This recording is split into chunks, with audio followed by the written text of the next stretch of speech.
क्योंकि असली कानून का बहाल होना, इंसाफ की ओर बढ़ना तभी कायम होगा जब वही कानून इंसाफ के द्वारा जमीन पे लागू हो। और उस कानून और इंसाफ में बहुत भारी अंतर है। तो एक विडो उनके कोर्ट में आई और रोने लगी,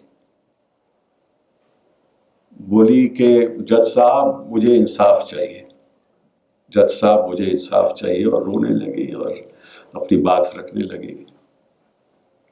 तो जज साहब ने कहा कि बीबी जी, यहां फैसले होते हैं, इंसाफ नहीं होता। तो पहले तो आपको ये सोचना होगा कि इस कानून की बुनियाद क्या है, ये क्यों बना। कानून उस समाज के लिए था जिस समाज में बदलाव आ गया, तो फिर कानून को बदलना होगा, क्योंकि कानून और समाज को इकट्ठा चलना होगा। अगर कानून बदलेगा नहीं तो समाज उसका कानून को मानेगा नहीं। आज के दिन हमें ये सोचना होगा कि हम जो कानून हमारे देश में लागू हैं उनके बारे में हम सोचें, समझें, रिसर्च करें, और समाज का जो आज दायरा है उसको समझकर ये चाहें कि इसमें बदलाव कैसे हो।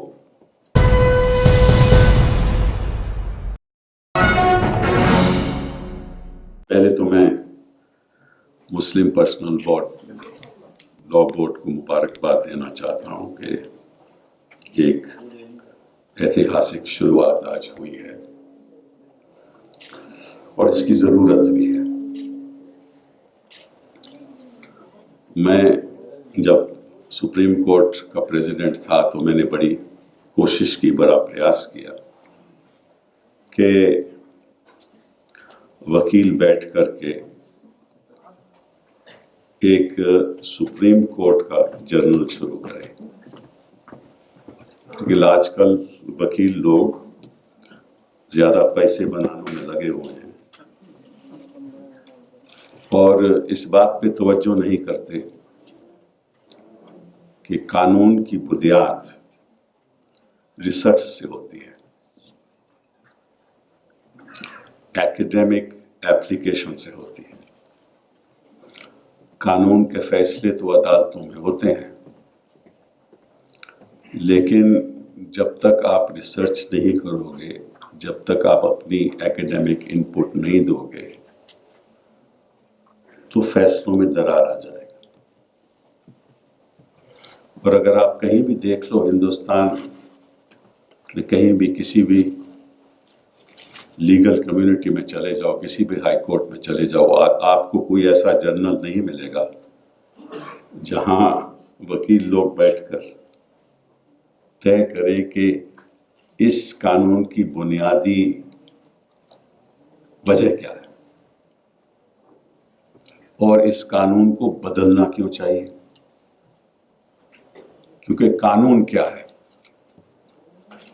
कानून के एक कागज के टुकड़े पे कुछ अल्फाज हैं, यही कानून है।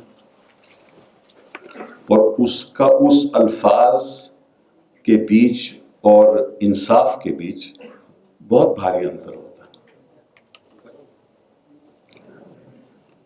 कानून ऐसा होना चाहिए जो इंसाफ की तरफ जाए, इंसाफ दिलाए।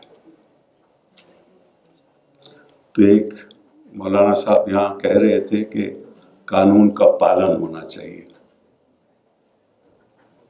तो पहली बात तो ये है कि पालन तो तभी करोगे जब कानून समझोगे। आपकी सोच उसी कानून के बारे में अलग हो सकती है, मेरी सोच उसी के बारे में अलग हो सकती है। और जिस डाइवर्सिटी की बात शमशाद साहब कर रहे थे, अब सभी लोग कर रहे थे, उन्होंने जस्टिस किरपाल के बारे में कुछ कोटेशन भी पढ़ा। वो कानून की खासियत है। जब कानून बनता है तो कैसे बनता है? कि उठ के खड़ा तो नहीं कहता कि भाई ये कानून बन गया।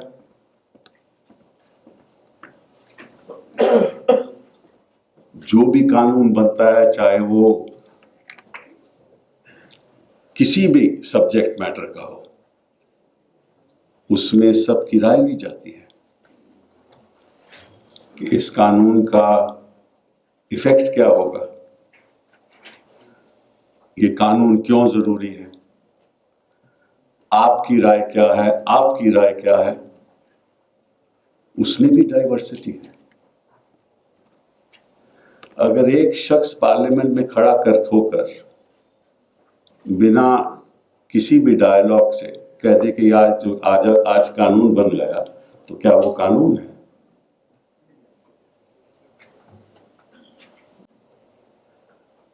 तो पहले तो आपको ये सोचना होगा कि इस कानून की बुनियाद क्या है, ये क्यों बना। और ये तो इतिहास बताता है कि हर कुछ वर्षों में, महीनों में, सालों में कानून में बदलाव आता है। तो कानून को एक पत्थर की लकीर तो है नहीं, कानून तो एक मोबाइल है, उसमें भी मोबिलिटी है। वो बदलता रहता है, जैसे इंसान बदलता रहता है, जैसे बाघ बदलता रहता है। तो हमें समझने की जरूरत ये है कि एक तो ये कानून तो कुछ सालों पहले बना, लेकिन समाज कहीं आगे बढ़ गया। कानून उस समाज के लिए था जिस समाज में बदलाव आ गया, तो फिर कानून को बदलना होगा, क्योंकि कानून और समाज को इकट्ठा चलना होगा। अगर कानून बदलेगा नहीं तो समाज उसका कानून को मानेगा नहीं। ये बात हमको समझनी होगी। और जब हम धर्म की बात करें, रिलीजन की बात करें, तो रिलीजन को भी उतना ही डायनामिक होना होगा जितना कानून डायनामिक है। अगर रिलीजन एक ही जगह पे खड़ा हो जाएगा और समाज आगे बढ़ जाएगा तो उसमें भी दरार आ जाएगा। तो हमें सोचने की ये जरूरत है आज के दिन, क्योंकि मैं कोई इमोटिव तकरीर नहीं करना चाहता, क्योंकि बात एक जर्नल की है, बात रिसर्च की है। मैं बहुत सी बातें कर भी सकता हूं, लेकिन ये वक्त नहीं है। आज के दिन हमें ये सोचना होगा कि हम जो कानून हमारे देश में लागू हैं उनके बारे में हम सोचें, समझें, रिसर्च करें, और समाज का जो आज दायरा है उसको समझकर ये चाहें कि इसमें बदलाव कैसे हो। एक तो बात ये हो गई। दूसरी बात, कानून बनाता कौन है? हमारे संविधान के मुताबिक कानून तो सुप्रीम कोर्ट तय करता है कि कानून का मतलब क्या है। हम यहाँ पार्लियामेंट में बैठ के कुछ भी कह दें, कोई भी कानून बना दें, तय तो अदालतें करती हैं कि इसका मतलब क्या है। मैं जब भी मैं संविधान को पढ़ता हूँ, चाहे आर्टिकल 14 हो, चाहे 16 हो, चाहे कोई भी आर्टिकल हो संविधान का, तो जब मैं उसको पढ़ता हूँ तो एक नई चीज सामने आती है। उसी से साफ जाहिर है कि कानून कोई एक लकीर तो है नहीं अल्फाज की। जितना पढ़ोगे उतना ही समझोगे। और वो क्यों होता है? इसलिए होता है कि जब मैं उसी कानून को पिछले साल मैंने देखा और आज मैं उसको देख रहा हूं, एक साल में समाज में बदलाव आ गया। और इसका एक नया इंटरप्रिटेशन मेरे सामने आ गया। तो एक ताल्लुकात है समाज और कानून का। और जो सुप्रीम कोर्ट के जज बैठे हुए हैं, हाई कोर्ट के जज बैठे हुए हैं, उनको भी ये रियलाइजेशन होना चाहिए कि समाज बदल रहा है, कानून को भी में भी बदलाव आना चाहिए। लेकिन मुश्किल ये है कि जो समाजी बदलाव है वो अदालतों तक नहीं पहुंचता। जज लोग ये नहीं समझ पाते कि जमीन पे क्या हो रहा है। बड़ी बड़ी बातें करते हैं, इक्वालिटी की बात, फ्रेटर्निटी की बात। कहाँ है इक्वालिटी और कहाँ है फ्रेटर्निटी? वो तो जमीन पे दिखेगी ना। तो एक जर्नल का ये मकसद तो जरूर है कि आप रिसर्च करो, बुनियादी तौर पे ये समझो कि कानून का मतलब क्या है, फिर ये देखो कि उसको किस तरह से अदालतें इंटरप्रेट कर रही हैं। क्या वो इंटरप्रिटेशन समाज से जुड़ा हुआ है या नहीं, और उसमें बदलाव कैसे लाना चाहिए। ये एक जर्नल का रोल होता है। दूसरा, वो इससे भी ज्यादा अहमियत उसको मैं देता हूं कि आपने कानून तो बना दिया,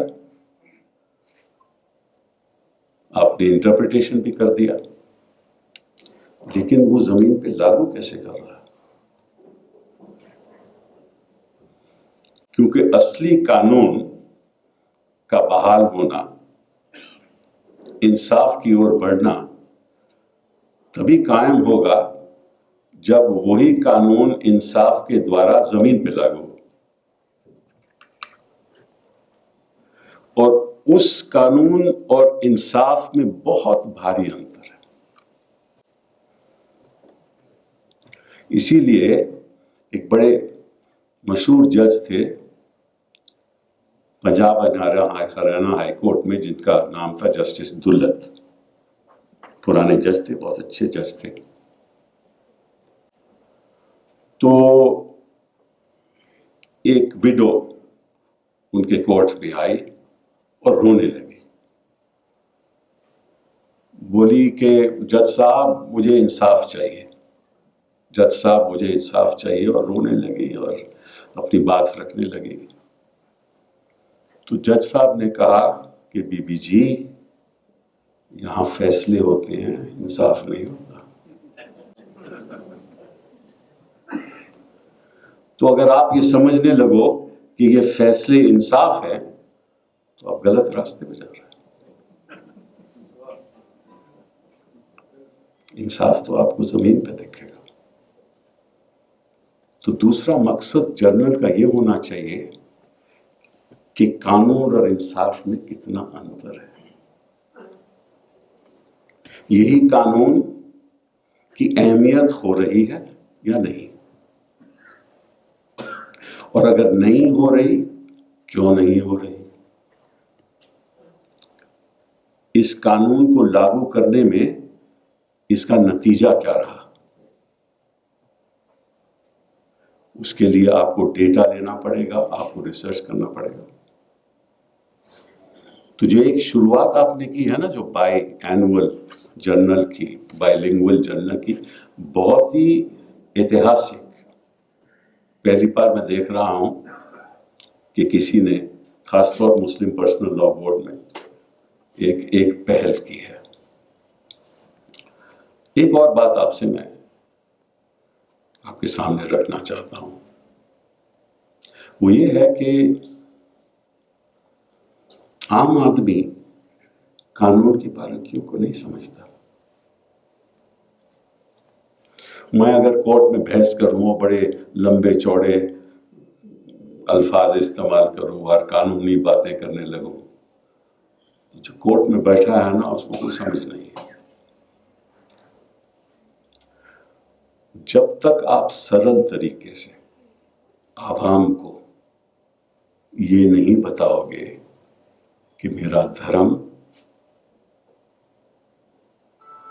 का मकसद क्या है और मेरा धर्म किन किन आधारों पे खड़ा हुआ है, और सरल तरीके से ये आवाज उन पे नहीं पहुंचेगी तब तक आप फेल रहोगे, आप कभी कामयाब हो ही नहीं सकते।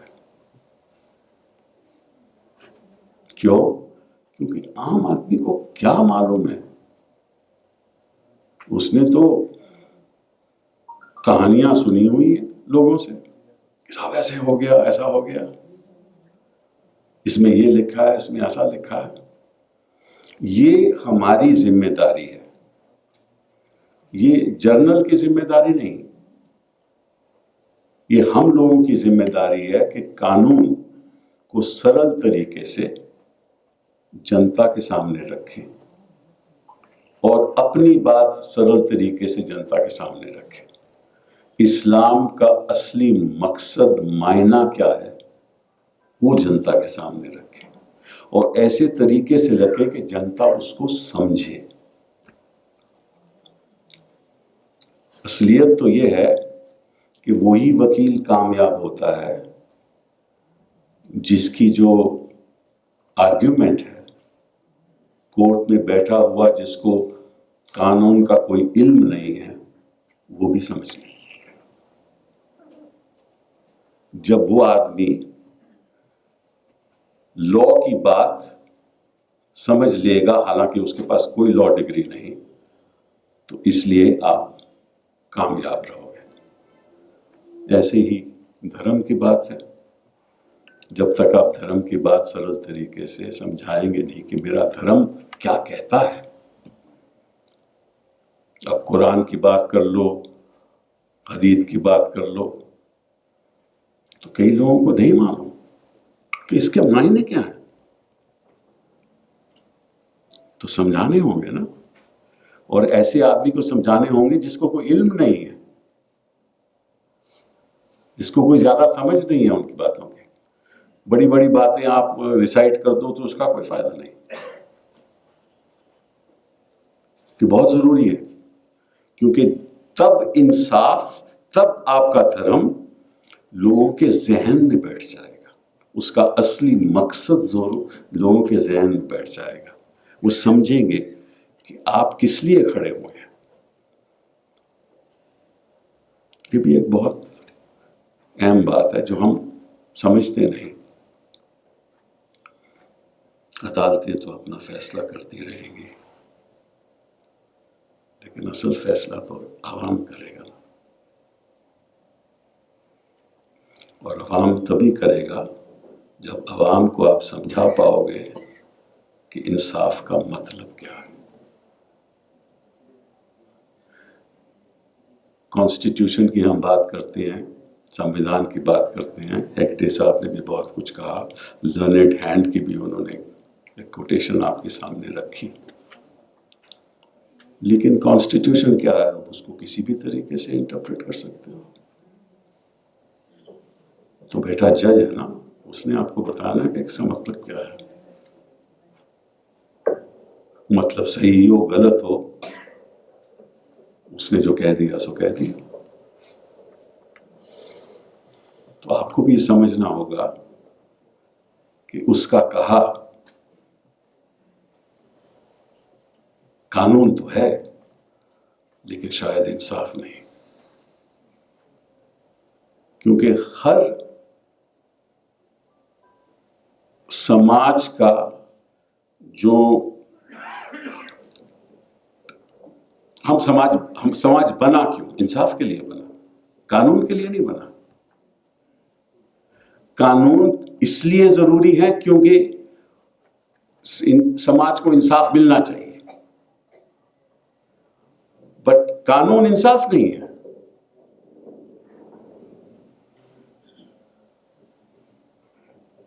संविधान का मतलब इंसाफ है। जब हम इक्वालिटी की बात करते हैं तो उसका क्या मतलब है? इंसाफ। बट इक्वालिटी, इंसाफ कैसे बनेगी? ये एक पेचीदा सवाल है ना। कोई भी ह्यूमन सिचुएशन में आप जब इक्वालिटी की बात करते हो तो इंसाफ कहां है? इस सिचुएशन में इंसाफ क्या होना चाहिए, ये आप तय करोगे। और कैसे तय करोगे? समझो कि कानून, कोर्ट्स ने क्या कहा है, उसका मतलब क्या है, और उसको समाज के जो इम्पैक्ट है उसको समझ के फिर कहो कि यार ये तो गलत लगता है। ये जिम्मेदारी वकीलों की है, जिम्मेदारी एकेडमिशियंस की है, जिम्मेदारी आवाम की है। हम सब चाहते हैं कि अमन हो, चैन हो, सभी चाहते हैं, उसी में इंसाफ है। जब अमन नहीं होगा, चैन नहीं होगा, तो इंसाफ कहां से होगा? सबसे पहले अमन और चैन। और अमन और चैन कैसे होगा? जब हम मोहब्बत के साथ रहेंगे तभी होगा। अब दरार पैदा करोगे तो इंसाफ कभी हो ही नहीं सकता। और फिर मौलाना साहब ने कहा, किसी और ने भी कहा कि भैया जिसकी लाठी उसकी भैंस। मतलब तो यही है ना कि जो वहां बैठा हुआ है, ताकतवर बैठा हुआ है, वो तय करेगा कि इंसाफ क्या है। तो उसका नजरिया है ना कि इंसाफ क्या है। इंसाफ तो नहीं हो जाता क्योंकि उसका नजरिया कहता है कि इंसाफ है। ये तो हमें तय करना है। तो आज मैं ज्यादा आपका वक्त नहीं लेना चाहता। आज मैं यही कहूंगा कि एक ऐतिहासिक शुरुआत की है। हमें ये समझना चाहिए कि हमें रिसर्च करना है, डेटा कलेक्ट करना है, जनता के सामने करना है, उसको एनालाइज करना है, कानून को एनालाइज करना है, आज की सामाजिक जो व्यवस्था है उसको एनालाइज करना है, कैसे इंसाफ मिले वो एनालाइज करना है। और उसके लिए आपको हर कानून का जो इम्पैक्ट समाज पे होता है उसमें आपको एक सेपरेट चैप्टर्स बनाने चाहिए और उसमें फील्ड स्टडी करनी चाहिए। अगर फील्ड स्टडी नहीं करोगे तो कानून रहेगा, इंसाफ की ओर कभी जाएगा नहीं।